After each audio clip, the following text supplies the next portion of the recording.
اپنے ایسے اغراض اور مقاصد اور روایتیں اور رسم و رواج کے یہ بیڑیاں ہیں جو ان کے گلے میں پڑی ہوئی ہیں.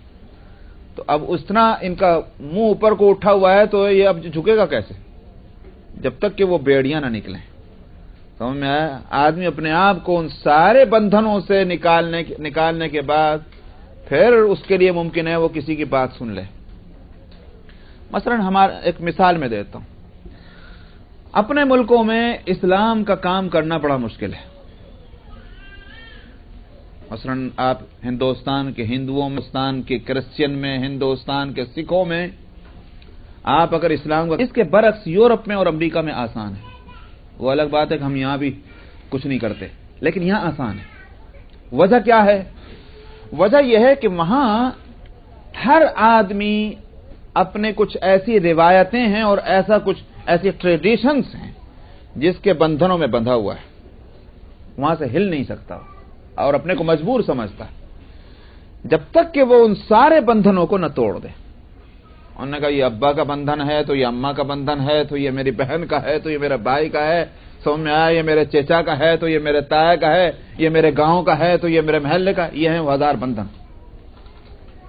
یہاں جس چیز کو ہم برا سمجھتے ہیں اور وہ یہ کہ وہ جو یہاں کے سسٹم ہے، سسٹم آف فیملی لائف، یہاں کے سسٹم دوسرے ہیں. یہاں آدمی 18 سال کے بعد وہ جو ہے مادر پدر آزاد.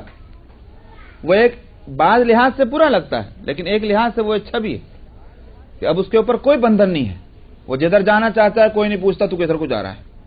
لہذا وہ اگر اسلام قبول نہ کرنا چاہتا ہے وہ کر لیتا. سمجھ میں آیا نہیں بات؟ یہ میں کہہ رہا ہوں ایک مثال دے کے. وہاں جو قبائلی نظام زندگی تھا مکہ مکرمہ کے اندر، وہ قبائل طرز زندگی میں یہ تھا ہم کون ہیں؟ پدرم سلطان بود، ہمارا اتنا بڑا بزنس ہے، ہمارے اتنے غلام ہیں، ہمارے اتنے نوکر ہیں، ہماری میٹنگیں فلاں قسم کے لوگوں سے ہوتی ہیں، ہماری جو ہے سوسائٹی فلاں قسم کے لوگوں کی ہے. اب یہاں بھی تو آپ دیکھتے نہیں بھائی، سمجھ میں آیا نہیں ہے کہ بھائی ہم لوگوں کے یہاں بھی تو انہوں نے کہا یہ فلانا گروپ ہے، انہوں نے کہا صاحب یہ فلاں گروپ ہے، خود ہی بنا لیے گروپ، خود خوش ہے. سمجھ میں اللہ نے تو کہیں نہیں بنائے تھے اور کوئی ان گروپ کے نام پر کوئی واقعتاً ذرا اہمیت محسوس نہیں کرتا مگر اپنے آپ خوش ہیں کہ ہمارا تعلق فلانے گروپ سے. تو وہ صورت وہاں تھی. یہ بندھن جو تھے ان کو قرآن یہ کہتا ہے کہ انا جعلنا فی اعناقہم اغلالا فہی علی الاذقان فہم مقمحون. ہم نے ان کے گلے کے اندر بیڑیاں ڈال رکھی ہیں اور یہ ٹھوڑیوں سے بھی ان کو اوپر کو اٹھا ہوا ہے ان کا منہ. اب یہ جھکنے والا نہیں جب تک کہ وہ ان بندھنوں کو نہ توڑے. اور چونکہ انہوں نے بندھنوں کے نہ توڑنے کا فیصلہ کیا، ان کو اسی میں لذت آ رہی ہے، تو اللہ تعالیٰ نے فرما دیا تھا کہ اب آپ برابر ہے ان کے لیے، چاہے آپ ان کو ڈرائیں نہ ڈرائیں، یہ ماننے والے نہیں. انما تنذر من اتبع الذکر وخشی الرحمن بالغیب. آپ تو اسی کو ڈرا سکتے ہیں جو نصیحت کو فالو کرتا ہو. اور فالو کون کرے گا؟ جو اس بندھنوں سے نکل چکا ہو. اب اس کے لیے نصیحت کارگر ہے. وخشی الرحمن بالغیب. اور بندھنوں کو توڑنے کی ہمت کون کرے گا؟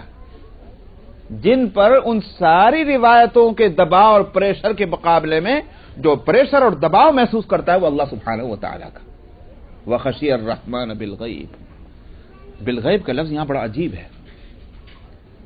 یہ بندھن تو نظر آ رہے ہیں، بندھن والے بھی نظر آ رہے ہیں جن کا پریشر ہے. ابا نظر آتے ہیں، اماں نظر آتی ہیں، فیملی کے لوگ نظر آتے ہیں، قبیلے کے لوگ نظر آتے ہیں. یہ ساری چیزیں نظر آ رہی ہیں. نظر آنے والوں کا دباؤ اور پریشر ختم کر کے نہ نظر آنے والی ذات جو ہے وہ بالغیب کا لفظ اس لیے لایا ہے. وخشی الرحمن بالغیب. اس نظر نہ آنے والی ذات کا جو ڈر اپنے دل میں پیدا کرے گا وہی ہمت کر سکتا ہے کہ ان سارے بندھنوں کو توڑ ڈالے. دیکھا کہاں بالغیب کا لفظ ہے؟ وخشی الرحمن بالغیب فبشرہ بمغفرۃ واجر کریم. جس نے معمولی کام کیا ہے، جو اس نے پورے سوسائٹی اور ماحول انوائرمنٹ اس نے سب سے ٹکر لے کر کے یہ کہا کہ لا الہ الا اللہ محمد رسول اللہ. یہ اس وقت کی بات ذرا خاص طور پر سوچئے کہ جہاں چند ایک نفوس جو ہیں نبی کریم صلی اللہ علیہ وسلم کے ساتھ ہیں. سمجھ میں آیا؟ اور وہ بھی کون؟ کہ ان میں سے ایک آدھا عمر بن الخطاب یا ابو بکر، عثمان غنی، ان کے علاوہ باقی تو اور جو تھے وہ سوائے اس کے کہ بیچارے محنت مزدوری کرنے والے لوگ تھے. سمجھ میں آیا؟ اور تو باقی سارے جتنے تھے مخالفین وہ سارے کے سارے اونچی پگڑیاں والے تھے. ان حالات میں جو شخص آ کر کے کلمہ پڑھ رہا ہے اس کا مطلب یہ ہے کہ وہ سارے خطرے مول لے رہا ہے. کتنا بڑا کام اس نے کیا. فرمایا خوشخبری سنا دیجئے اس کو مغفرت کی اور بڑے باعزت اجر کی. میں اس کو خوشخبری دیجئے. اس سے معلوم ہوا کہ اگر کوئی شخص مسلمان ہو تو آپ یہ نہیں سوچنا چاہیے بھائی جائے گا اپنی قبر میں جائے گا, میرے اوپر کون سا احسان کیا جی, پڑھ لینا تو کلمہ. نہیں, اس کی ہمت بندھانی چاہیے, اس کو جو ہے مبارکبادیاں دینی چاہیے, اس کو خوشخبریاں دینی چاہیے. اس نے جو کام کیا ہے اس کی عظمت اور اس کی اہمیت کو یقیناً سراہنا چاہیے. ارے بھائی ہمارے تو ماں باپ دادا پردادا سگڑ دادا مسلمان ہیں, ہم نے کون سی محنت کی مسلمان بننے کے لیے. لیکن ایک شخص جو اپنی ہوش حواس کے ساتھ وہ ایک فیصلہ کر کے مسلمان بنتا ہے, کتنا بڑا کام وہ کر رہا ہے, بہت بڑا کارنامہ اس کا ہے. تو نبی کریم صلی اللہ علیہ وسلم کے لیے فرمایا اللہ تعالیٰ نے فبشروا, آپ خوشخبری دے دیں اس کو مغفرت کی کہ جو کچھ ہوا, کیونکہ وہ بیچارہ اپنے کیوں آ رہا ہے بھائی اب تک کی میری زندگی غلط گزری ہے, اب میں صحیح گزارنا چاہتا ہوں. فرمایا کہہ دیجئے کہ سارے گناہ معاف ہو چکے, خوشخبری سنائیے, یہ اطمینان حاصل ہو جائے. اور جو کام تو نے کیا ہے یہ اتنے بڑے اجر کا ہے کہ جس کو اللہ تعالیٰ فرماتے ہیں کہ بڑے باعزت اجر کا یہ تم مستحق ہوئے ہو. انا نحن نحيي الموتى ونكتب ما قدموا وآثارهم. فرمایا کہ ہم زندگی دیں گے مردوں کو, مردوں کو اٹھائیں گے ہم, اور ہم لکھتے ہیں جو کچھ انہوں نے آگے کر کے آگے بڑھا دیا ہے, اور اپنے آثار کو بھی, جو ان کے آثار ہیں ان کو بھی لکھتے ہیں. اثرات مطلب کیا ہوا, ما قدموں کے معنی تو یہ ہوئے کہ دنیا میں جس طرح سے کوئی انسان ہمیں ختم نہیں ہوتا ہمیشہ کے لیے, مرتا ہے, مرنے کا مطلب ختم ہونا نہیں ہے, اسی طرح اس کے اعمال جو ہیں وہ اچھے ہوں یا برے ہوں وہ بھی ختم ہونے والے نہیں. ہم سمجھتے ہیں کہ ہم نے ایک آدمی کو گالی دے دی, چلو ہوا میں اڑ گئی, ختم ہو گئی. نہیں, اس کا اثر یہاں دنیا میں چاہے وہ آدمی کچھ دن کے بعد بھول جائے اور محسوس نہ کرے, لیکن یقین کیجئے کہ وہ گالی جو منہ سے نکلی ہے وہ زندہ ہے, سمجھ میں آیا, وہ ختم ہونے والی نہیں. تو جس کو گالی دی چاہے وہ بھول جائے, مگر اللہ اور اس کے جو کام کارندے ہیں وہ بھولنے والے نہیں, وہ انہوں نے اس لفظ کو ریکارڈ بنا لیا ہے. ہر عمل جو ہے وہ آگے جانے والا ہے, کوئی پیچھے ختم ہونے والا نہیں. ما قدموں سے تو یہ بات سامنے آئی. اور فرمایا وہ آثارہم, معلوم یہ ہوا کہ آدمی جو خود برائی کر کے گیا ہے صرف اتنی سزا تھوڑی ملے گی کہ اس نے برائی کی ہے, اس کو اس کی بھی سزا ملے گی کہ یہ برائی چکر در چکر جو ہے وہ ایک سے دوسرے اور دوسرے سے تیسرے اور 100 سے 200 اور 200 سے 1000 اور 1000 سے 10,000 ایک سوسائٹیوں کو لپیٹ میں لے لیا ہے اس برائی نے. اس کا سبب کون بنا ہے؟ اس کا سبب تو ایک آدمی بنا نا. تو سب جتنے لوگ اس میں انوالو ہوئے ہیں ان کو تو ملے ہی گا, لیکن یہ آدمی جو ہے جس نے یہ ایجاد کیا تھا اس موجد کو ان سب کا گناہ ملنا ہے. تو معلوم کیا ملے گا کب؟ جب یہ پورا ریکارڈ تیار ہو رہا ہو کہ میں نے اگر یہ برائی کی تھی, اس برائی کا اثر کہاں کہاں تک پہنچا ہے, کتنے کتنے زمانے تک پہنچا ہے. سمجھ میں آیا؟ اللہ میاں کا کمپیوٹر بڑا زبردست, آئی بات سمجھ نہیں, وہ ایسا اعلیٰ درجے کا ریکارڈ تیار کرتا ہے کہ اس میں سے کوئی چیز نکلنے والی نہیں. تو ما قدموا وآثار ونکتب ما قدموا, ہم لکھتے ہیں جو کچھ انہوں نے کر کے آگے بڑھایا ہے اور جو اس کے اثرات انہوں نے چھوڑے ہیں دنیا میں.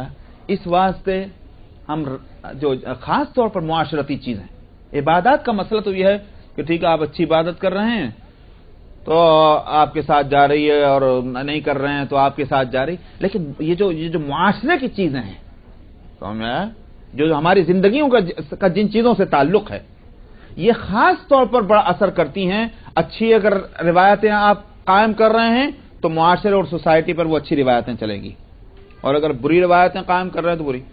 آپ ایک شادی کسی لڑکی کی کر ڈالی اور آپ نے کہا کہ صاحب یہاں ہم تو مشاعرہ کریں گے, چلو بھائی کر لو مشاعرہ.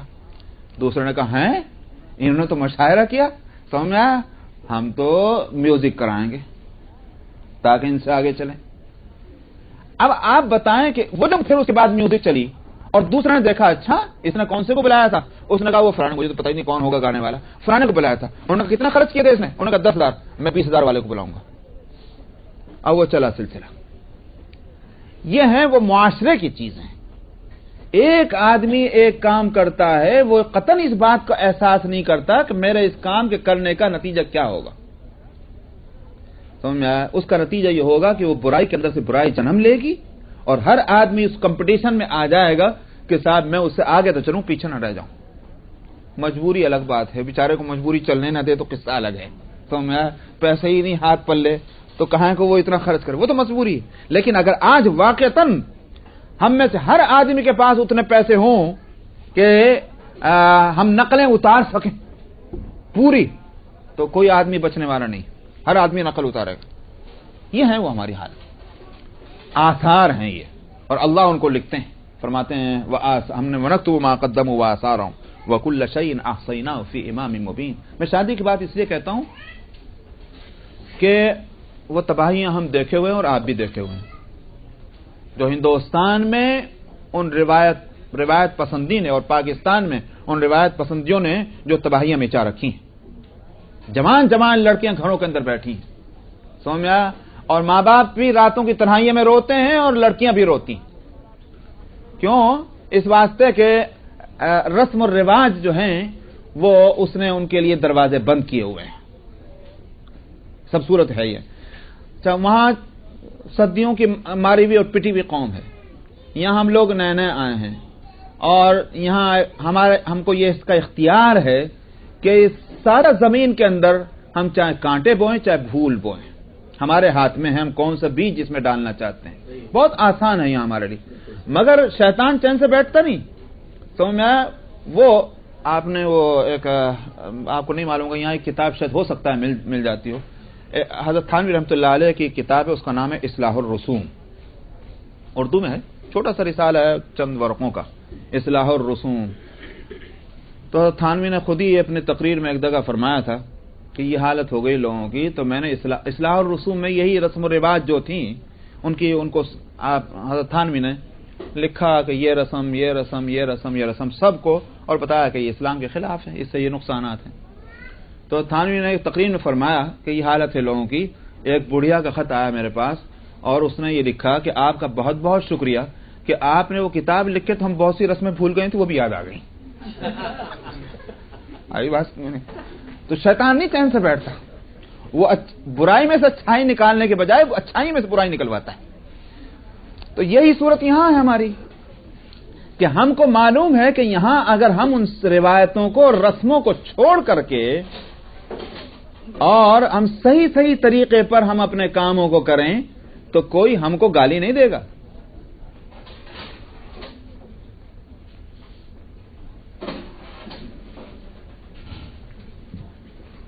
چلیے بھائی آتے رہے بیٹھتے آپ اپنے کام میں لگے, تو کوئی ہم کو گالی نہیں دے گا کہ تم نے یہ رسم کیوں نہیں پوری کی تھی. لیکن یہ ہمارا نفس جو ہے, جس نے شیطان سے دوستی کا دم بھرا ہوا ہے اور اس دوستی کا حق پورا ادا کرتا ہے, ہمارا نفس پورا حق ادا کرتا ہے, تو اب وہ رسم و رواج ہم یہاں لائے. اس لیے میں عرض کر رہا تھا کہ میں خاص طور پر یہاں اس مسئلے پہ اس لیے بولتا ہوں شاید ہم لوگوں کا عقل آ جائے, ہمیں اور ہمارے بھائیوں کو اور ہمارے بہنوں کو. بہنیں مجھے معاف کریں, یہ تباہی میں برابر کی شریک ہیں. اگر میں 60% نہ کہوں تو 50% ضرور ہیں. ان کے ہاتھ میں بہت طاقت ہے گھر کے معاملات کے اندر, سمجھ میں آیا. یہ خاص طور پر شادی اور بیاہوں کے معاملے میں سمجھ میں آیا, یہ اگر جو یہ چاہتی ہیں ہوتا وہی ہوتا ہے. اس لیے خدا کے لیے ان رسموں اور رواجوں کو کہ جو ہمیں رائے حق پر چلنے سے روکے ہوئے ہیں اور ہماری نسلوں کو برباد کرنے والے. جب ہم نے یہ فیصلہ کیا کہ ہم کو اس ملک میں رہنا ہے تو اپنی نسلوں پر ہم کو رحم کرنا چاہیے, سمجھ میں آیا, اور ان کو اس راستے پر نہیں ڈالنا چاہیے کہ جو راستہ تباہی کا راستہ ہے.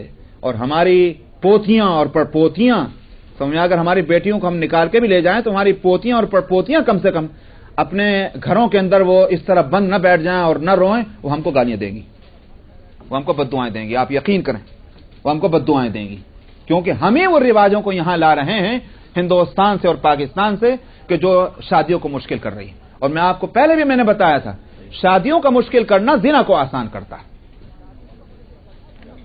سمجھ میں؟ شادیاں جتنی مہنگی ہوں گی زنا اتنا سستا ہوگا, اور شادیاں جتنی سستی ہوں گی زنا اتنا مہنگا ہوگا. اب آپ کے اگر ذہنوں سے زنا کی برائی نکل چکی ہے تو پھر تو تقریر بیکار ہے, اور اگر یہ برائی اس کی حقیقتاً موجود ہے اس جیسا کہ ہونی چاہیے, تو پھر میں نہیں سمجھتا کہ آپ جتنے اور ہمارے مسلمان بھائیوں کی اکثریت اس بات کو سوچنے کے لیے تیار ہوگی کہ میری بیٹیاں یا میری پوتیاں اور پڑپوتیاں اگر زنا میں مبتلا ہو جائے تو ہونے دو, ہم کو اپنا شوق پورا کرنا ہے. سمجھا؟ اگر کوئی یہ سوچنے کے لیے تیار نہیں تو اس کے لیے ہم کو آج سے سوچنا چاہیے. قرآن کی یہ آیتیں جو ہیں ہم کو ان میں غور کر کے اور یہ ہم کو یہ نتائج نکالنے چاہیے اور اس سے یہ عبرت حاصل کرنی چاہیے. قرآن پاک اپنے مختصر لفظوں کے اندر ایک لفظ کے اندر ایسی بڑی بڑی بیماریوں کی نشاندہی کرتا جاتا ہے. ہم چاہے ویسے ہی پڑھ کے چلے جائیں یا اس کی گہرائیوں میں ہم جائیں کہ کیا تھے وہ حالات کہ جس میں وہ نبی کریم صلی اللہ علیہ وسلم کو کون نہیں جانتا تھا. مکے کے اندر جانتے تھے کہ نہیں جانتے تھے؟ میں کتنی مرتبہ کہہ چکا ہوں چند ہزار کی آبادی کا شہر ہے مکہ مکرمہ, اور نبی کریم صلی اللہ علیہ وسلم کا خاندان وہ ہے کہ جو پورے گویا اس علاقے کے اندر مشہور ہے. عبد المطلب سردار ہے مکے کے, اور عبد المطلب کے پوتے ہیں نبی کریم صلی اللہ علیہ وسلم, اور آپ کا کیریکٹر, آپ کا کردار جو ہے 40 سال تک لوگوں کے سامنے ہے.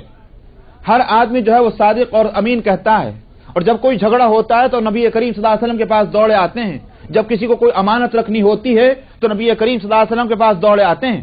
نہیں جانتے تھے مکے والے؟ کیا بات ہے کہ 40 سال کے بعد جب آپ ایک بات کہتے ہیں, ایک دعوت دیتے ہیں لوگوں کو, تو دعوت کو کیوں قبول نہیں کر رہے؟ میرا یہ عرض کرنا ہے وہی بندھن ہے. سمجھ میں آیا؟ یہ بندھن بڑے خطرناک ہوتے ہیں. جب نبی کی بات کو وہ لوگ نہیں سن سکے جن کو سب صحیح سمجھتے تھے, آج ہمارے لیے کتنی مشکلات ہیں اس صحیح کام کرنے میں ان بندھنوں کی وجہ سے. تو اگر ہم اپنے ملکوں سے نکل کر یہاں آئے ہیں اور اللہ نے ہم کو ایک فریش بالکل سرزمین کے اندر بھیج دیا ہے, خدا کے لیے یہاں تو وہ مصیبتیں نہ کھڑی کریں. تو اس لیے فرمایا کہ انا نحن نحیی الموتى, ہم مردوں کو زندگی دیں گے اور ہم لکھتے ہیں جو کچھ انہوں نے آگے بڑھا دیا ہے اور ان کے اپنے اثرات جو کچھ پڑے ہیں وہ بھی. وَكُلَّ شَيْءٍ أَحْصَيْنَاهُ فِي إِمَامٍ مُبِينٍ, ہر چیز کو ہم نے کاؤنٹ کر دیا ہے, شمار کر کے رکھ دیا ہے. کہاں میں؟ امام مبین ہے. امام اصل میں آپ جانتے ہیں امام کون ہوتا ہے؟ آگے لیڈر, لوگ اس کو فالو کرتے ہیں. امام کس کو کہتے ہیں؟ جس کو فالو کیا جائے, جس کی پیروی کی جائے. قرآن امام کا لفظ عربی زبان میں جس طرح سے بولا جاتا ہے اس کے مطابق کہیں تو ایک ایسے راستے جس کو آج کل ہائی وے کہتے ہیں, شاہراہ, قرآن نے یہ لفظ امام کا لفظ اس کے لیے بھی بولا ہے. وَإِنَّهُمَا لَفِي إِمَامٍ مُبِينٍ. قوم لوط اور قوم شعیب کا جو علاقہ ہے وہ ہائی وے پر واقع ہے. یہ دونوں قومیں وہاں تھیں. ہائی وے کو امام کیوں کہا جاتا ہے؟ اس لیے کہ ٹریفک اس پہ چلتا ہے اور وہاں کے رول اور ریگولیشن کو فالو کرتے ہوئے جاتا, اس لیے اس کو امام کہا گیا. یہاں امام مبین سے مراد ہے لوح محفوظ. ہم ہر چیز ایک بڑے جس کو آپ کے یہاں, ارے بھائی وہ جو ہوتا ہے نا کمپیوٹر میں کیا کہتے ہیں وہ جو جہاں نو ارے بھائی جہاں سب مین جو ہوتا ہے, مین فریم تو ایک قسم, لیکن وہ جو جہاں سارے کنیکشن جا کے ملتے ہیں وہ جو سینٹر, جیسے وہ ایئر لائن کا اس میں ہے آپ کے ارورا میں, ہاں یہ اللہ میاں نے بھی ایک بنا رکھا. سارے فرشتوں کو جو کچھ ریکارڈ دیا جاتا ہے, موت والا ڈپارٹمنٹ جو ہے اس کو موت کی لسٹ مل رہی ہے, پیدائش کے جو ڈپارٹمنٹ ہے اس کو جتنے پیدا ہوں گے ان کو لسٹ مل رہی ہے, کس کو روزی دی جانی, کس کو. آخر ان کا ایک جنرل ریکارڈ روم بھی تو ہے, سمجھ میں آئے, جہاں سے کہ شب قدر میں اللہ سبحانہ و تعالی یہ سارے جو پہلے سے کیے ہوئے فیصلے ہیں اور اس سال ان کا نفاذ ہونا ہے, وہ جتنے ڈپارٹمنٹ ہیں فرشتوں کے ان سب کو دے دی جاتے ہیں اس سال یہ کام ہونا ہے. وہ پورا ریکارڈ ایک جگہ ہے, اسی کو قرآن کہتا ہے امام مبین. تو ہم یہ ساری چیزوں کو ہم نے امام مبین کے اندر ہم نے جمع کر کے رکھا ہوا ہے. کیا جی ہو گیا؟ ہو گیا نا؟ 67.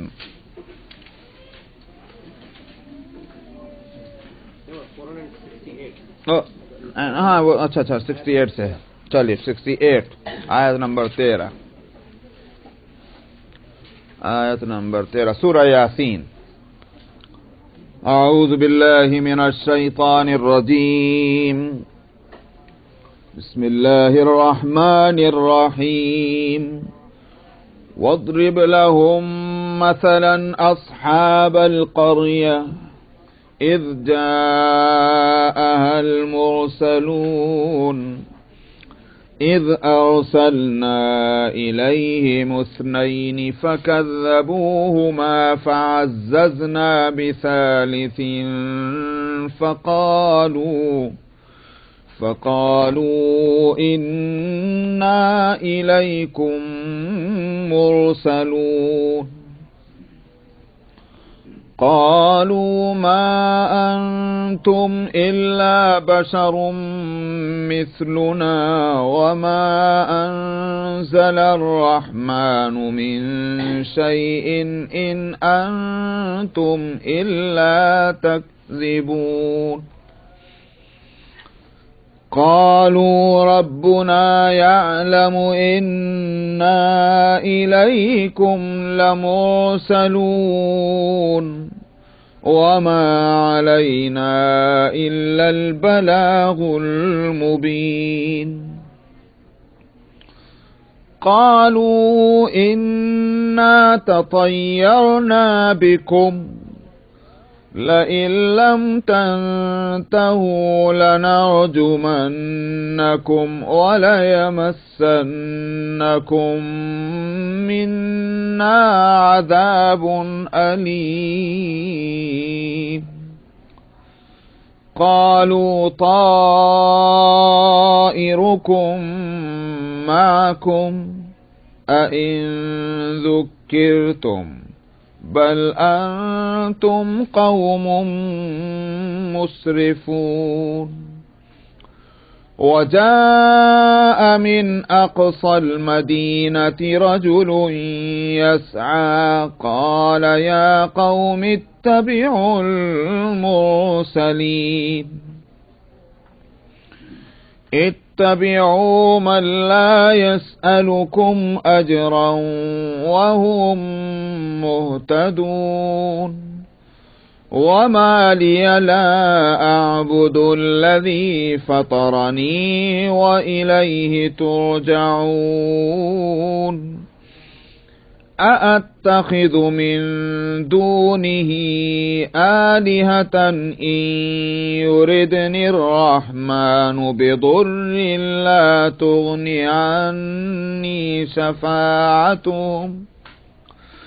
لا تغني عني شفاعتهم شيئا ولا ينقذون. إني إذا لفي ضلال مبين. إني آمن بما غفر لي ربي وجعلني من المكرمين. وما أنزلنا على قومه من بعده من جند من السماء وما كنا منزلين. إن كانت إلا صيحة واحدة فإذا هم خامدون. يا حسرة عباد ما يأتيهم. صدق اللہ العظیم. پیچھے سے جو مضمون آیا تھا وہ یہ کہ نبی کریم صلی اللہ علیہ وسلم کی رسالت کو قرآن کے ذریعے سے، یعنی قرآن یہ دلیل ہے آپ کی رسالت کی، تو قرآن کو دلیل بنا کر آپ کی رسالت ثابت کرتے ہوئے آپ اللہ تعالی نے یہ فرمایا تھا کہ آپ کو اس لیے نبوت دے کر بھیجا گیا کہ آپ ایسی قوم کو ان کے برے انجام سے ڈرائیں کہ جن کے ہاں ان کی گزشتہ نسلوں میں کوئی ڈرانے والا نہیں آیا تھا، مگر ان میں کی اکثریت جو ہے وہ ایمان لانے والی نہیں ہے۔ کیوں؟ اس لیے کہ یہ اپنے رسم اور رواج کے بندھنوں میں بندھے ہوئے ہیں، جس کے لیے لفظ لایا تھا انا جعلنا فی اعناقہم اغلالا فہی الی الاذقان فہم مقمحون، کہ ہم نے ان کی گردنوں میں بیڑیاں ڈال دی ہیں اور ان کی ٹھوڑیاں جو ہیں وہ اوپر کو اللی ہوئی ہیں، فہم مقمحون، یہ بات۔ تو میں گزشتہ ہفتے اس آیت پہ میں نے میرے خیال سے کافی میں نے وضاحت سے کہا بھی تھا اور رسم و رواج کی باتیں آئی تھیں۔ اس میں اس کا ایک دوسرا بھی انداز ہے اس بات کو سمجھنے کا۔ اصل میں انسان حقائق کو سمجھنے کے لیے یا تو اپنی ذات پہ غور کرتا ہے، اپنے آپ پہ کو دیکھے، اسی لیے قرآن شریف میں فرمایا گیا وَفِي أَنفُسِكُمْ أَفَلَا تُبْصِرُونَ، خود اپنے میں غور کرو نا، پتہ چل جائے گا کہ یہ نظام جو اتنا حکمت والا ہے چل کیسے رہا ہے، خود اپنے آپ کو دیکھ لو۔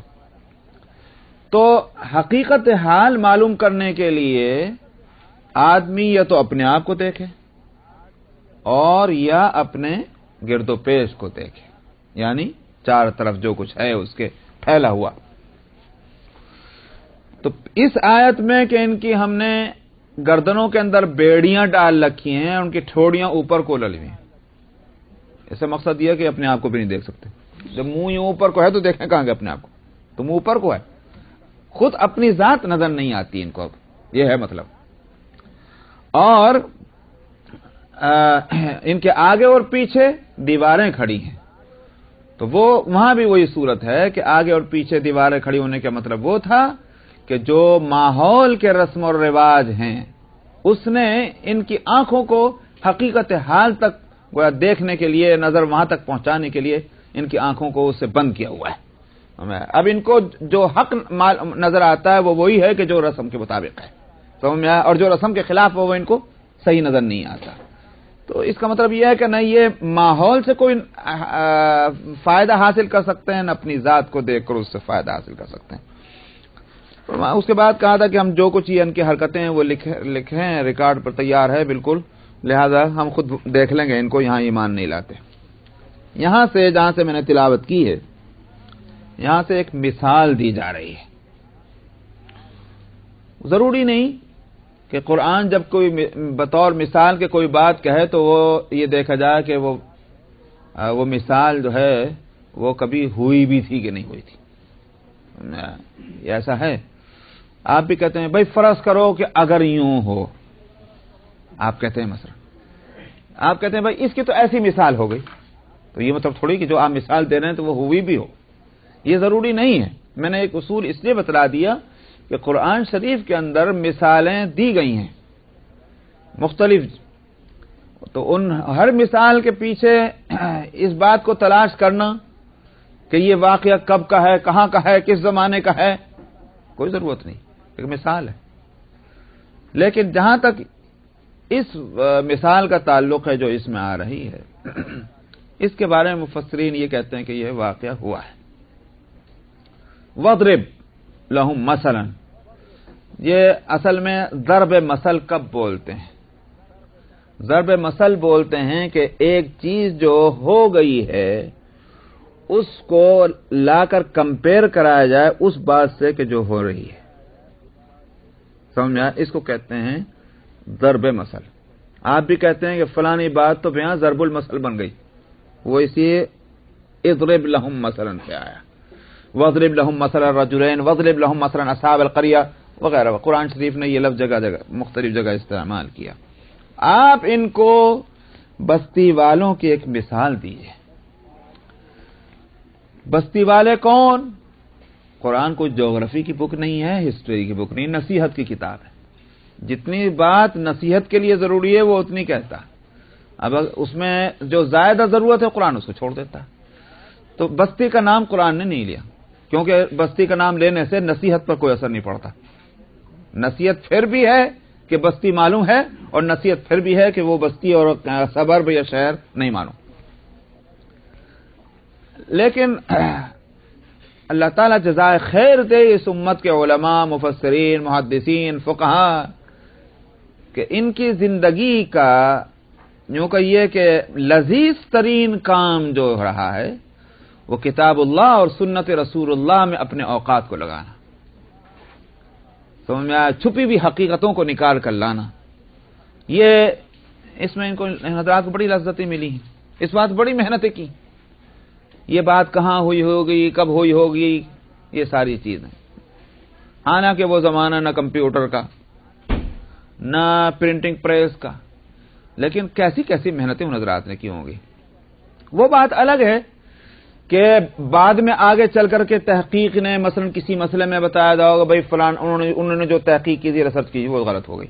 وہ تو ریسرچ ہی تو ہے بھائی، وہ وہی تو ہے نہیں، وہی کبھی غلط نہیں ہوگی. لیکن اگر کسی آدمی کی ریسرچ ہو تو وہ تو رات دن غلط ہوتی رہتی. کون گالیاں دیتا ہے کسی کی ریسرچ کرنے والے کو کہ صاحب ان کی ریسرچ غلط ہو گئی، بڑے نالائق لوگ تھے؟ یہ کون کہتا ہے؟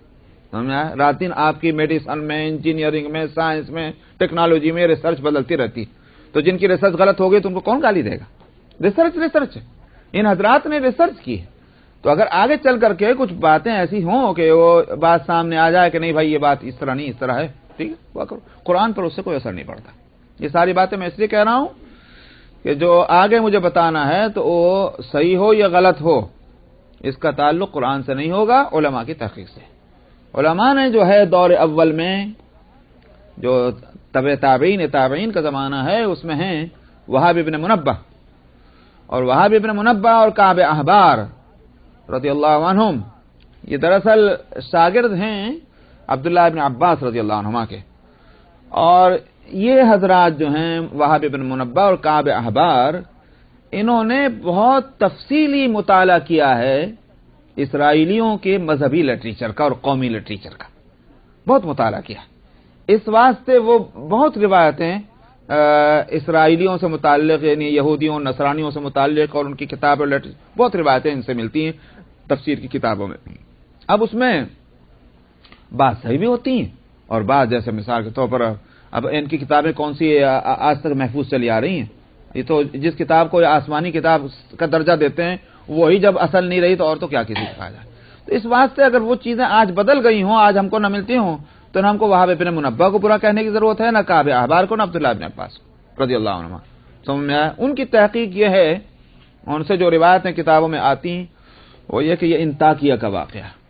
انطاکیہ سیریا کے نارتھ ویسٹ میں آج بھی یہ شہر موجود ہے، انطاکیہ کے نام سے. اگر آپ میپ میں دیکھ لیں تو یہ انطاکیہ ملے گا.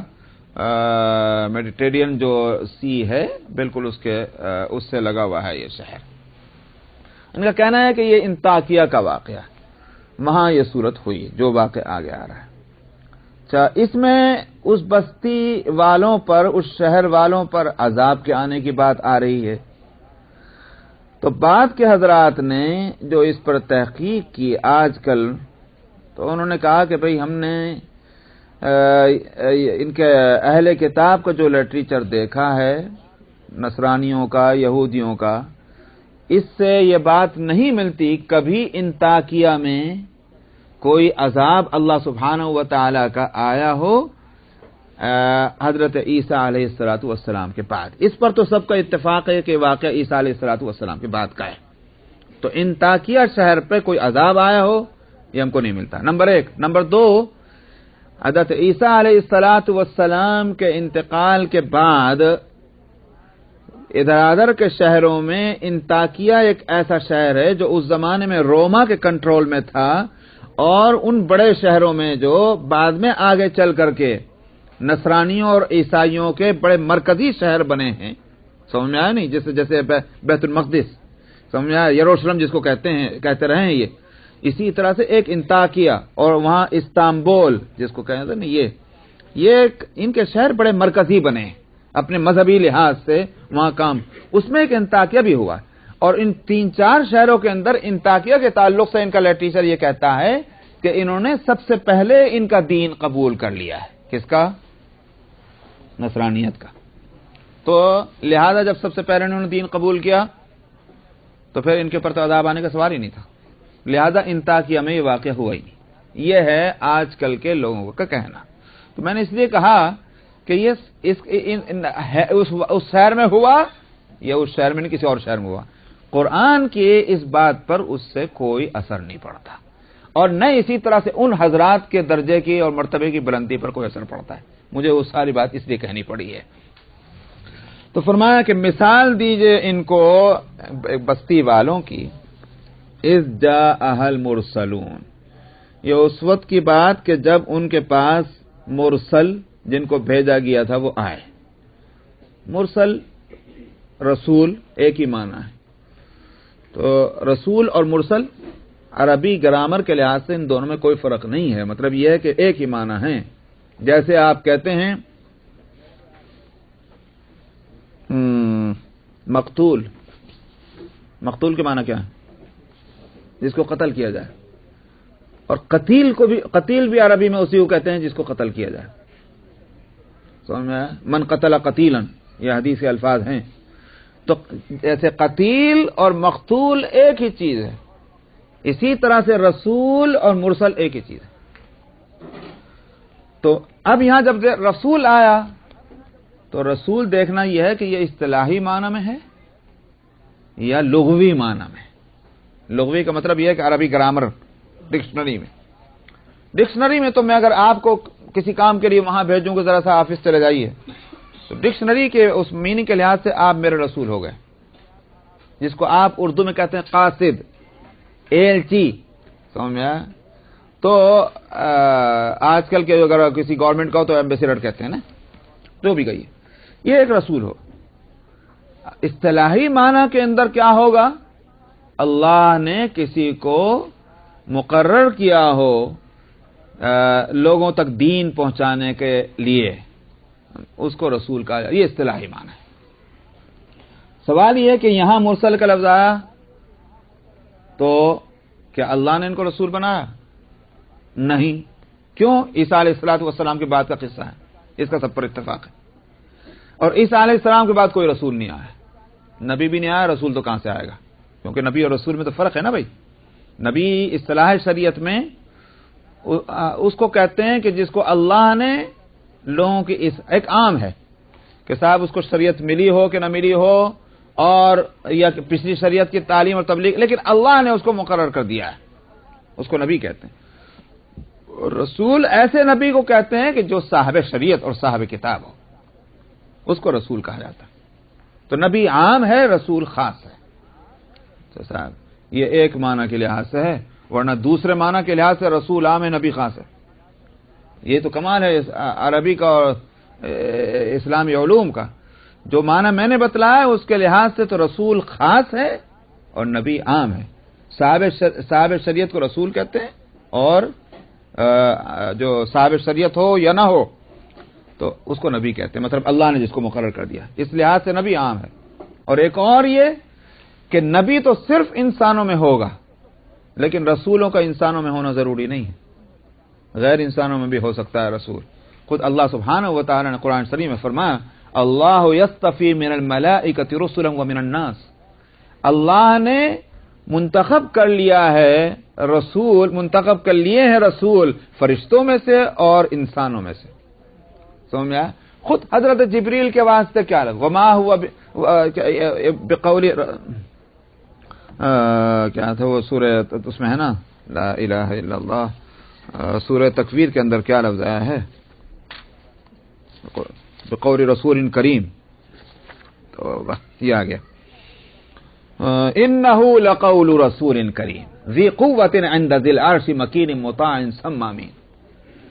یہاں رسول کریم سے مراد بالاتفاق حضرت جبریل.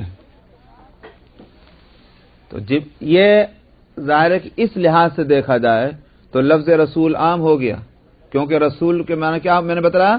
انسان بھی ہو سکتا ہے، غیر انسان بھی ہو سکتا ہے. تو یہ عام ہو گیا. اور نبی صرف انسان ہوگا، غیر انسان کو نبی نہیں کہا جاتا. تو ایک لحاظ سے رسول عام ہے نبی خاص ہے، اور ایک لحاظ سے نبی عام ہے رسول خاص، یہ ہے۔ خیر یہ تو ایک یہاں سے متعلق نہیں تھا مسئلہ۔ تو یہاں سوال یہ کہ مرسل جو فرمایا یہ اصطلاحی معنی میں تو نہیں ہوا کہ اللہ نے کچھ لوگوں کو اپنی طرف سے بھیجا ہو۔ یہاں لفظ رسول اگر اصطلاحی لیجئے تو پھر صاحب شریعت ہونا چاہیے، وہاں تو حضرت عیسیٰ علیہ السلام کے پاس تو کوئی نبی بھی نہیں آیا، رسول ہونے کا تو کوئی سوال ہی پیدا نہیں ہوتا، سمجھا؟ اس لیے اصطلاحی تو نہیں۔ پھر کیوں کہا گیا مرسل؟ پھر کیا صورت ہے؟ بعض حضرات کہنا عیسیٰ علیہ السلام نے ان کو بھیجا تھا، سمجھا؟ تو عیسیٰ علیہ السلام نے ان کو بھیجا، تو یوں کہیے رسول اللہ ہو گئے۔ کیا کہیں گے اس کو؟ رسول اللہ، رسول اللہ کے رسول بنے، یہ رسول اللہ نہ بنے۔ اللہ نے ان کو مقرر نہیں کیا، بلکہ یہ کہ اللہ کے رسول نے کیا۔ مگر اللہ کا رسول بھی جب کوئی کام کرتا ہے تو چونکہ وہ اللہ کی مرضی کے خلاف نہیں ہوتا، تو اس واسطے کیا ہے، عام لفظ بول دیا مرسلون، اس کی تحقیق کی ضرورت نہ رہی کہ صاحب اللہ میاں کے بھیجے ہوئے تھے کہ اللہ کے رسول کے بھیجے ہوئے تھے۔ اچھا صاحب، یہاں تک تو ہوئی بات، آگے اس کے واقعے کی تفصیل ہے۔ اذ ارسلنا الیہم اثنین، ہم نے ان بستی والوں کی طرف دو کو بھیجا۔ دیکھیں یہاں کیا ہے، ہم نے بھیجا، سمجھ میں آیا؟ اور میں ابھی اسی لیے میں نے وہ تحقیق کی تھی، اس مرسل سے مراد اصطلاحی ہے یا لغوی ہے۔ تو میں نے کہا تھا رسول اللہ، یعنی پیغمبر جب کسی کو بھیج رہے ہیں تو اللہ سبحانہ و تعالی جو کام پیغمبر کر رہے ہیں اس کام کو اپنی طرف منسوب کر لیتے ہیں، سمجھ میں آیا؟ کیونکہ وہ ان کی ذات ہے۔ مثلا تھوڑی دیر ایک اور مثال میں دیتا ہوں، سمجھ میں آ جائے گا۔